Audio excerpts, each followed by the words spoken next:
si le Seigneur nous parle d'amour, c'est parce qu'il veut nous sortir de nos retranchements. Et il voulait que nous manifestions cette qualité première qui est en lui, l'amour. Et pour que nous puissions le manifester, il faut que nous nous trouvions devant des situations qui puissent nous amener réellement à cela. Et c'est pour cela que le Seigneur m'a inspiré vraiment ce thème qui est intitulé l'amour, un acte sacrificiel. Et pourquoi un acte sacrificiel?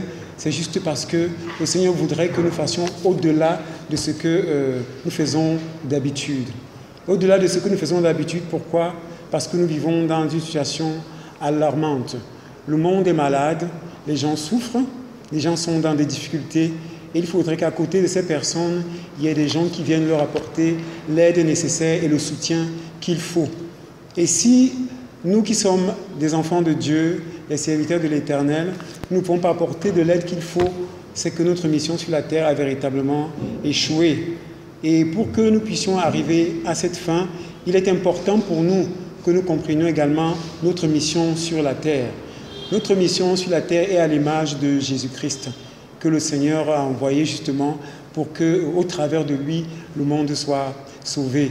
Et pour cela, je vais inviter, je ne sais pas si le courant passe, oui, je vais inviter Didier à nous projeter le livre de Jean, chapitre 3, verset 16.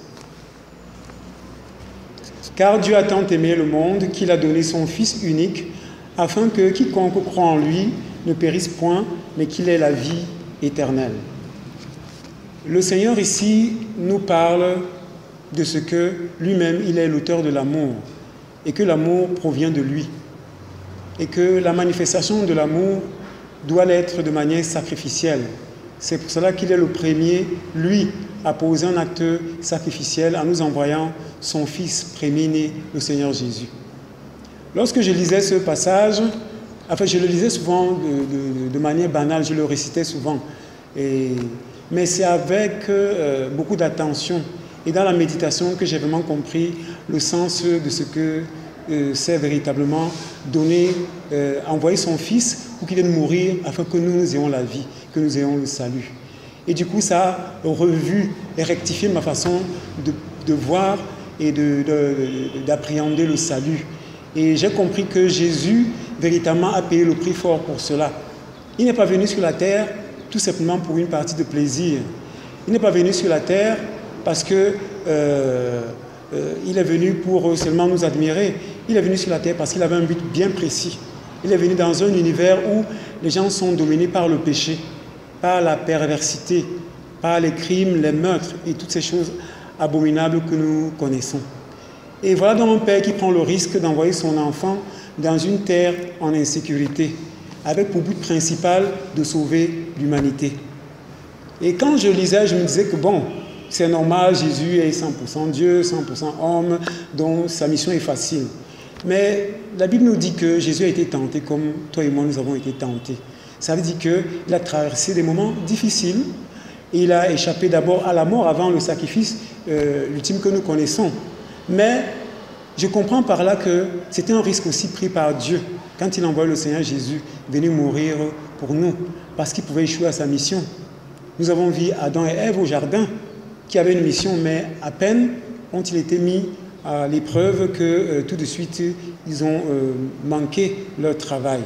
Mais Jésus, lui, ne l'a pas fait. Mais cependant, le Seigneur nous rassure qu'il a traversé des moments difficiles. Et puis à la fin, même nous avons vu Jésus est mort. Il a été sacrifié.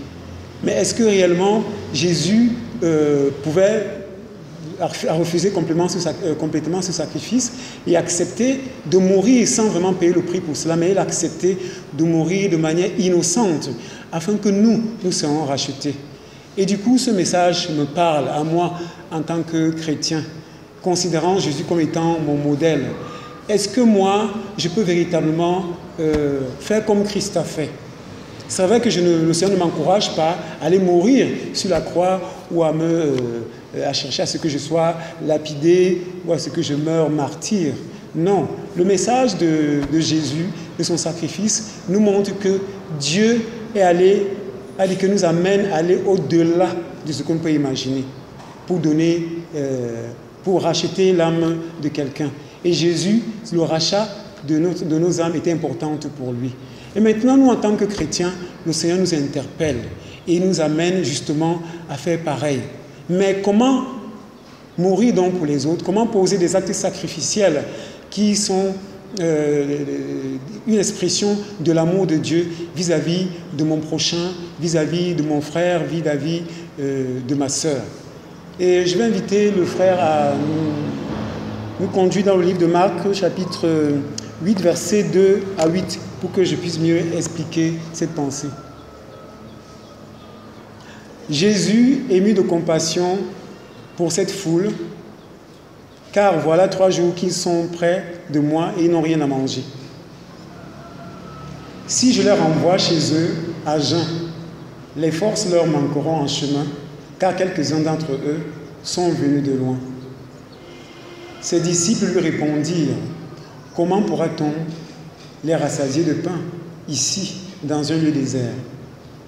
Jésus leur demanda, « Combien avez-vous de pain ?» 7 répondirent-ils. Alors il fit asseoir la foule par terre, prit les 7 pains, et après avoir rendu grâce, il les rompit et les donna à ses disciples pour les distribuer, et ils les distribuèrent à la foule. Ils avaient encore quelques petits poissons, et Jésus, ayant rendu grâce, les fit aussi distribuer. Ils mangèrent et furent rassasiés, et l'on emporta 7 corbeilles pleines de morceaux qui restaient. Amen. Donc ce passage, j'avais une autre compréhension de ce passage. Mais en ce mois d'amour, lorsque j'ai lu ce passage et que j'ai médité en profondeur, j'ai vu vraiment le côté amour, le côté l'acte de sacrifice que le Seigneur attend de nous. Ici, le Seigneur s'adressait aux disciples après avoir prêché la foule, après avoir évangélisé. Et au moment où la foule était fatiguée, cette foule devait rentrer. Et les disciples pressaient Jésus vraiment de les faire partir. Mais Jésus, la Bible le dit, fut ému de compassion pour cette foule. Car il a constaté que voilà 3 jours, ceux-ci n'avaient rien mangé. Et à cet instant, il se tourne plutôt vers les disciples et leur demande de trouver une solution pour cette foule-là qui les suit. À cet instant, ils se sont sentis incapables de nourrir cette foule parce qu'elle était nombreuse au regard des ressources que ceux-ci avaient. Mais le Seigneur les a bousculés afin qu'ils prennent dans ce qu'ils ont, afin de donner à cette foule-là, afin qu'elle puisse être rassasiée. Et là, ça m'a beaucoup touché parce que du coup, j'ai senti Jésus qui parlait aux disciples. Et quand il parle aux disciples, c'est à moi qui s'adresse, c'est aux chrétiens que tu es, que le Seigneur s'adresse. Le Seigneur nous parle ici en nous disant que nous devons, avec le peu qu'on a, apporter également notre soutien à ceux-là qui sont dans le besoin, dans la nécessité. Et quand nous lisons ce passage, nous voyons que ce n'est pas les disciples qui avaient faim, mais c'était la foule. Et le souci premier, c'était de les nourrir et de les satisfaire. Et du coup, le Seigneur ne voulait pas que les disciples regardent à leur intérêt personnel, mais qu'ils regardent à celui de la foule qui était en manque. Et cela nécessite un esprit de profond discernement. Et c'est ça qui m'a beaucoup aussi parlé, parce que je crois que quand on doit poser un acte de sacrifice vis-à-vis de son prochain, il faut discerner et sonder le besoin en la personne. Et alors quand on découvre le besoin, vraiment on est ému de compassion comme le Seigneur Jésus. Et lorsque la compassion nous anime, on pose un acte d'amour très fort. Et c'est ce que Jésus a fait en les encourageant, en donnant ce qu'ils ont, afin que cela soit rassasié et puisse manger. Et moi personnellement, ça m'a beaucoup bousculé parce que dans les activités d'évangélisation, on va souvent vers l'idée de gagner les âmes pour venir au Seigneur Jésus. Donc c'est le message qu'on va avec en premier, donne ta vie au Seigneur, et voilà et tout. Mais quand on a souvent tendance à se limiter au message, je veux dire, qui a un caractère spirituel, on ne va pas en profondeur. Mais là, on découvre souvent sur le terrain que, au-delà de ce que nous venons présenter aux gens, les gens ont d'autres soucis qui ne sont pas forcément spirituels. C'est les besoins de manger, de boire et tout ça. Donc quand nous allons prêcher, et je me souviens d'ailleurs d'une période, on allait prêcher, la personne m'a dit, pardon, je suis fatigué de ton Jésus, je ne sais pas ce qu'il va m'apporter, là moi j'ai faim, j'ai soif, pardon, circuler et tout. Du coup ça m'a parlé, il avait vraiment raison, j'avais faim. Ça c'était les premières expériences, et puis ça me choquait, Et j'avais tout le temps envie de dire, comme le Seigneur avait dit aux disciples, que si on me renvoie quelque part, soulever la poussière et que vous dites des paroles pas bien. Mais avec le temps, j'ai compris que Jésus est amour et que pour moi, personnellement, c'était une interpellation. Et aller au-delà de l'acte d'annoncer l'évangile, d'annoncer la parole, mais de poser des actes maintenant qui sont concrets, c'est-à-dire intervenir de manière pratique dans la vie de celui avec qui je vais annoncer la parole. Et là, ça m'a beaucoup challengé. Et justement, avec les frères, nous nous sommes résolus à revoir la façon de présenter l'évangile et aller, comme Jésus aussi le faisait, voir les besoins des gens et agir. Et c'est comme ça qu'avec le temps, vraiment, nous sommes partis sur le terrain et c'est souvent fréquent pour ceux qui descendent souvent avec nous. Parfois, nous trouvons des familles qui sont vraiment dans des situations très difficiles où la parole de Dieu n'est pas forcément la bienvenue à l'instant là, qu'il faut un acte déclencheur de cette parole.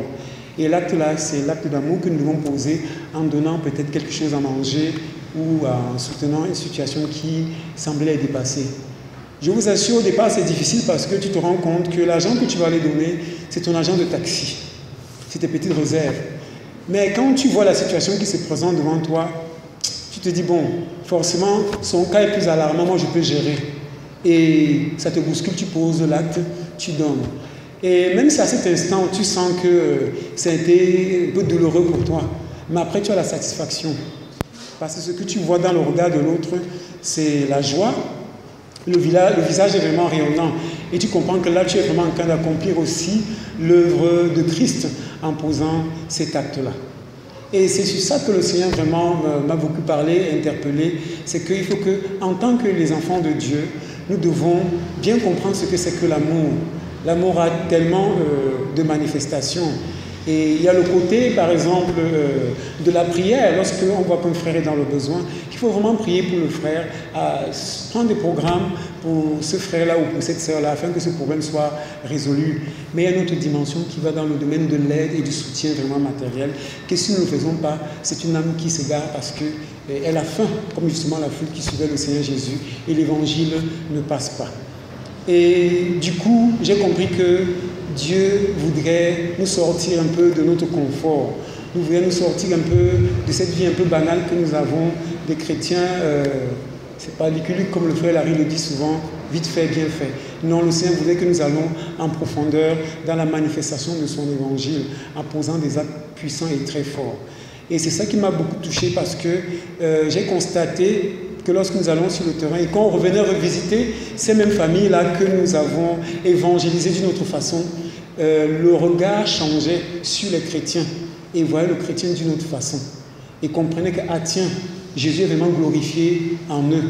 Et du coup, nous comprenons aussi que souvent, c'est nous qui sommes problème. Ce n'est pas ces gens-là qui nous rabrouent souvent. C'est vrai que cette œuvre n'est pas une œuvre aisée, puisque nous avons vu avec le Seigneur Jésus. Quand il est venu annoncer l'évangile de la paix sur la terre, il a été chassé, rabroué par les siens, par son peuple. Mais néanmoins, le Seigneur Jésus a tenu ferme et allé jusqu'au bout de sa mission. Et nous avons vu ce que son sacrifice a produit par le salut des âmes. Les âmes ont été... Nous sommes sauvés aujourd'hui grâce à l'amour sacrificiel de notre Seigneur Jésus. Et dans Romains 5, je crois, la Bible dit que lorsque nous étions encore pécheurs, Jésus est mort pour nous.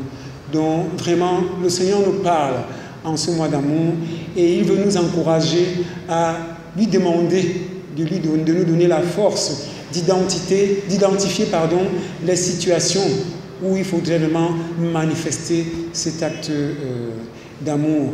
Et pour moi, vraiment, la parabole, pas la parabole, ce passage qui parle de la multiplication des pains m'a beaucoup parlé en tant que chrétien et m'amène à comprendre que j'ai encore du chemin à parcourir dans l'œuvre de Dieu. Et merci. On va lire Marc 8, verset... au verset 6, c'est bien.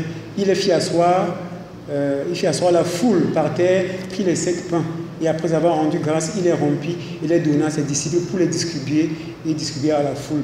Donc il a donné aux disciples, ce n'est pas lui qui a distribué, il a donné aux disciples afin que les disciples posent cet acte-là vis-à-vis de la foule qui était souffrante. Donc ce message, je dis bien, ça nous concerne et nous devons nous approprier de ce message-là et demander à Dieu que, Seigneur, qu'est-ce que j'ai et que je peux donner à mon frère qui pour toi va réjouir ton cœur, sachant que c'est un acte de sacrifice. Et ce que je voulais ajouter à cela, c'est que le sacrifice est quelque chose qui fait mal, qui cause la douleur dans le cœur.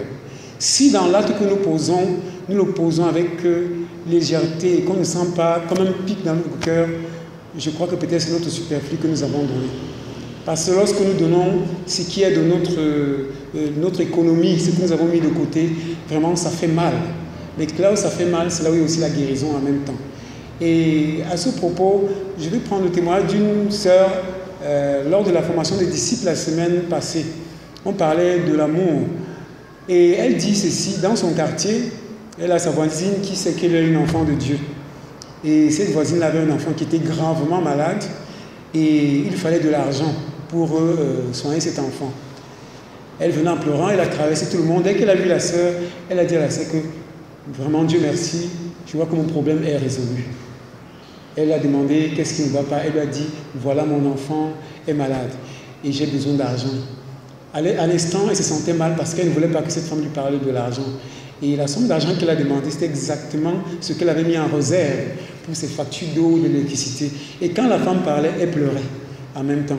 Du coup, elle était bousculée dans son cœur entre prendre cet argent qu'elle a mis en réserve et venir en aide ou alors attendre pour résoudre ses problèmes. C'était une bagarre dans son cœur. Et les pleurs étaient là devant elle, les larmes. Qu'est-ce qu'il fallait faire? Du coup, elle a pris, elle a donné à cette femme-là.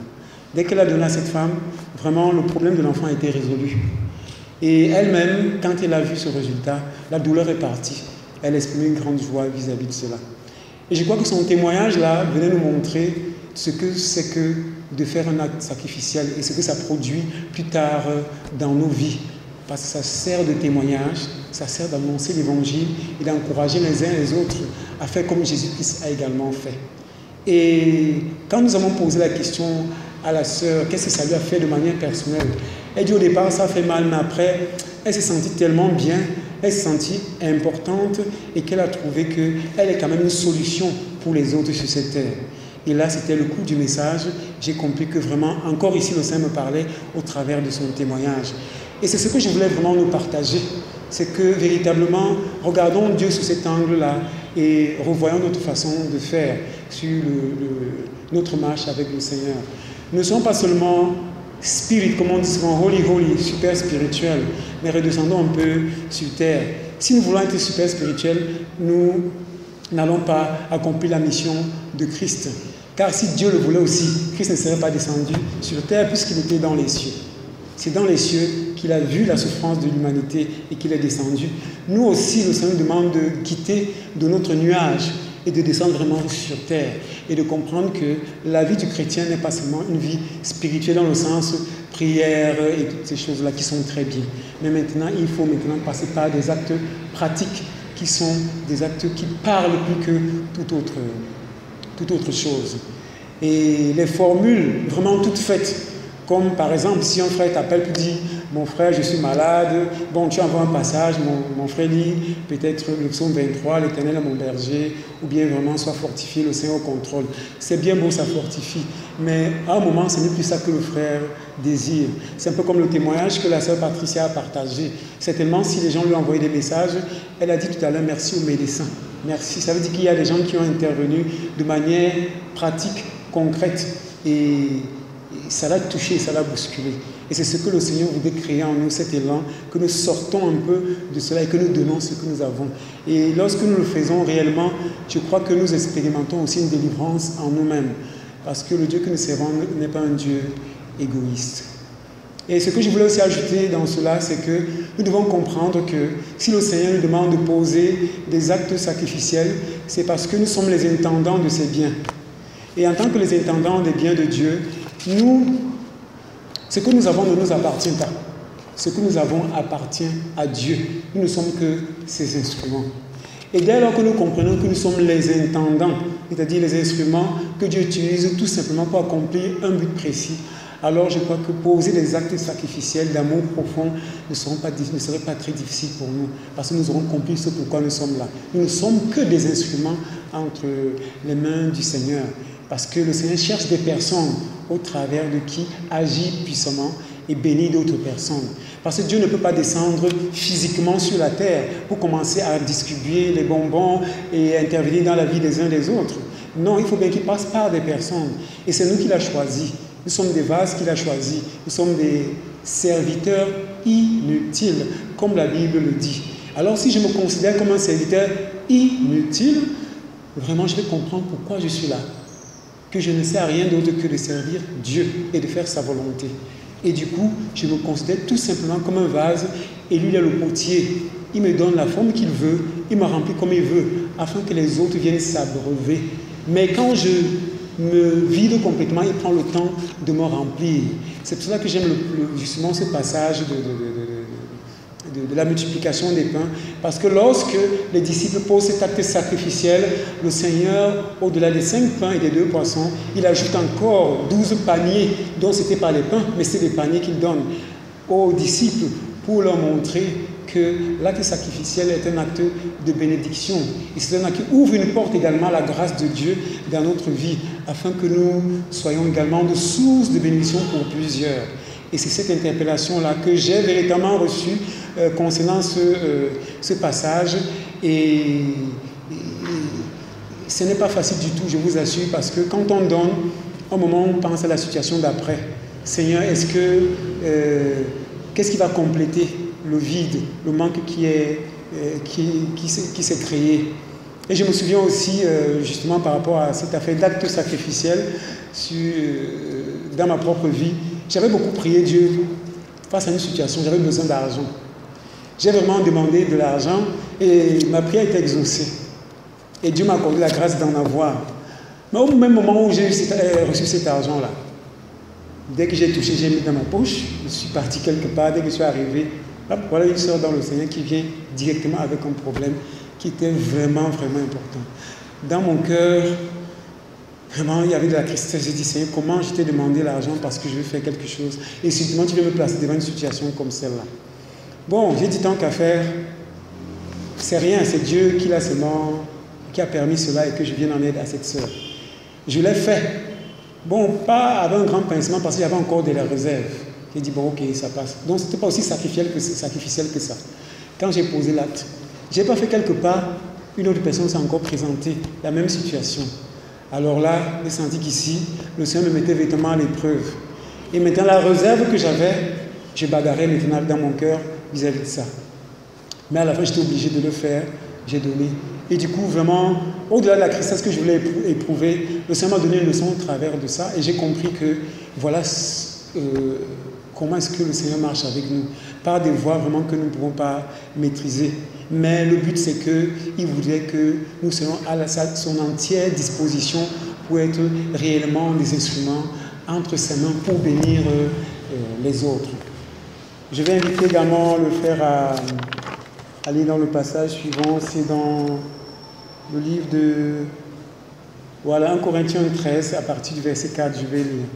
L'amour est patient, il est plein de bonté, l'amour n'est point envieux, l'amour ne se vante point, il ne s'enfle point d'orgueil. Il ne fait rien de malhonnête, il ne cherche point son intérêt, il ne s'irrite point, il ne soupçonne point le mal. Il ne se réjouit point de l'injustice, mais il se réjouit de la vérité. Il excuse tout, il croit tout, il espère tout, il supporte tout. Donc nous voyons que l'amour a tellement d'exigences. Dieu a mis des exigences au sujet de l'amour, que nous devons comprendre que ce n'est pas un acte qui est facile à accomplir, d'aimer. Mais c'est le Seigneur, ce n'est pas son esprit que nous pouvons avoir cette capacité, parce qu'il nous existe tellement de choses. Et quand nous voyons ce passage, nous comprenons que le Seigneur, par l'acte d'amour, doit nous sortir de l'égoïsme, de l'attachement aux choses, de beaucoup de choses même qui sont dans nos cœurs et qui doivent être évacuées par ces actes-là. Et lorsque nous le faisons véritablement, nous sommes dans le plan de Dieu et nous marchons comme Christ lui-même veut que nous puissions marcher. Amen. Donc je voudrais que nous lisons également le livre de 1 Jean 3, verset 16.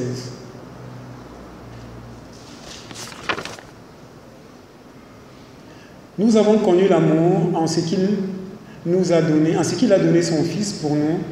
nous aussi, nous devons donner notre vie pour les frères.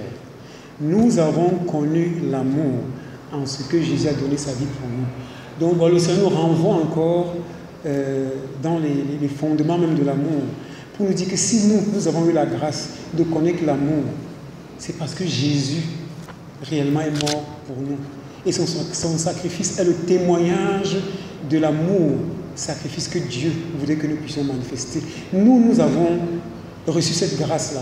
Pas parce que nous avons fait un effort. Nous avons reçu la grâce d'être sauvés à cause du sacrifice de Jésus sur la croix pour nous. Mais maintenant, le Seigneur nous dit, nous avons reçu gratuitement. Et à quel prix? C'est au prix de sa mort, des humiliations, des insultes. Bref, quand nous lisons la Bible, nous voyons ce que Jésus-Christ a tellement enduré que nous ne voulons même pas être à sa place. Mais lui, il a subi cela afin que nous puissions recevoir l'amour et que cet amour soit communiqué en nous véritablement. Nous qui sommes appelés à le servir et à marcher comme il voudrait. Donc mon interpellation ce jour, c'est que le Seigneur voudrait que nous, en tant qu'enfants de Dieu, vraiment nous recadrions. Nous revoyons les fondements de notre foi chrétienne. Nous voyons pourquoi nous sommes réellement sur la terre. Pourquoi réellement il nous a amenés au sein de cette communauté. Pourquoi il nous a mis les frères, les sœurs qui ne nous connaissions pas avant, tous ensemble. C'est certainement parce qu'il voulait que nous puissions manifester l'amour les uns les autres. Peut-être un amour que les uns les autres n'ont pas connu, parce que les circonstances de la vie ne l'ont pas voulu. Mais ici, le Seigneur permet de faire comme une sorte de rattrapage. Et pour que nous soyons des bénédictions pour les autres, nous devons mourir aussi à nous-mêmes, comme le verset le dit dans sa suite, que c'est pour cela que nous devons aussi donner notre vie pour les frères.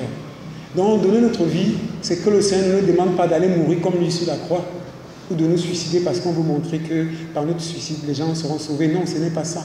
Donner notre vie, c'est prendre ce qui nous fait mal et donner à l'autre, sachant que c'est plus important pour cette personne-là. Et lorsque nous voyons une personne être bénie ou restaurée par un acte d'amour que nous avons posé, vraiment notre joie est plus grande encore. Parce que la Bible dit qu'on a plus de joie à donner qu'à recevoir. Donc nous devons comprendre que nous sommes des vases qui communiquons la vie aux autres. Et que nous devons identifier dans nos vies des choses qui nous bloquent encore et sur lesquelles nous n'avons pas encore mis l'accent. Et qui sont comme un blocage pour nous et qui nous empêchent de manifester cet amour sacrificiel vis-à-vis des autres. Et en ce mois d'amour, le Seigneur nous interpelle réellement à le faire. Je nous encourage que ce ne soit pas le mois de mars qui soit seulement le mois de l'amour, non, que ce soit notre marche quotidienne, la manifestation de l'amour vis-à-vis des autres. Et que Dieu nous donne, au travers de cette interpellation, la capacité de lui demander que Seigneur, qu'est-ce que j'ai et qu'est-ce que je peux apporter à mes frères, qu'est-ce que je peux apporter à mes sœurs, qu'est-ce que je peux apporter à ma communauté, qu'est-ce que je peux apporter à ma famille, à mon village, mais qui soit dans le but de gagner les âmes pour le royaume. Parce que c'est ça en quoi consiste l'amour que Dieu nous donne. C'est pour que nous puissions le communiquer aux autres afin que ceux-ci viennent au Seigneur. Et pour conclure, ce que je voudrais ajouter à cela, c'est que ne manifestons pas l'amour comme la Bible dit, les scribes et les pharisiens le font. Ne manifestons pas l'amour comme ceux du monde le font. Parce que même les méchants aiment leurs propres enfants. Donc il n'y a pas de différence si j'aime aussi mon frère en Christ comme le méchant aime son frère. Il faudrait que mon amour aille au-delà de ce simple amour banal qui est régulier, mais qui a dans un amour qui provoque quelque chose de fort dans la vie de cette personne, afin que cette personne puisse connaître que c'est réellement Dieu qui a intervenu au travers de tel frère, que c'est le Seigneur qui a intervenu au travers de telle sœur pour me venir en aide. Alors là, c'est une âme qui est gagnée pour le Seigneur, c'est une âme qui est sauvée pour que ensemble cette âme également ne soit pas égarée et qu'elle vive également la vie éternelle que nous avons reçue de manière sacrificielle par le prix qu'a payé notre Seigneur Jésus-Christ sur la croix. Donc véritablement, je nous interpelle et je bénis vraiment le soutien personnellement de la communauté et des frères et des sœurs que j'ai vu aussi intervenir dans ma propre vie par des actes d'amour très forts qui m'ont vraiment bousculé et qui m'ont amené vraiment à me challenger comme on le dit. Et en retour, il y a certains actes que je pose aujourd'hui, pas parce que je le faisais naturellement, mais à cause de ce qu'un frère l'a fait, une sœur l'a fait, et ça m'a transformé, ça m'a bousculé. Et je veux dire à ce frère, et à cette sœur, que le Seigneur bénisse vraiment ce frère et cette sœur, parce que je crois que Jésus est passé pour cette personne, vers cette personne-là, afin que moi aussi, je sois bousculé dans ce qu'il attend de moi, en tant qu'appelé à être son serviteur et appelé à être son disciple. Donc, que ce message nous serve d'examen de conscience personnelle et que nous demandions sincèrement à Dieu dans nos cœurs, là où nous avons manqué, là où nous avons échoué, là où nous n'avons pas agi de manière à ce qu'une personne soit bénie et où nous avons fait preuve d'égoïsme, bloquant ainsi la grâce de Dieu dans la vie des autres, et que le Seigneur nous restaure véritablement. Que le nom de l'Éternel soit béni au nom de Jésus. Merci. Je vais prier.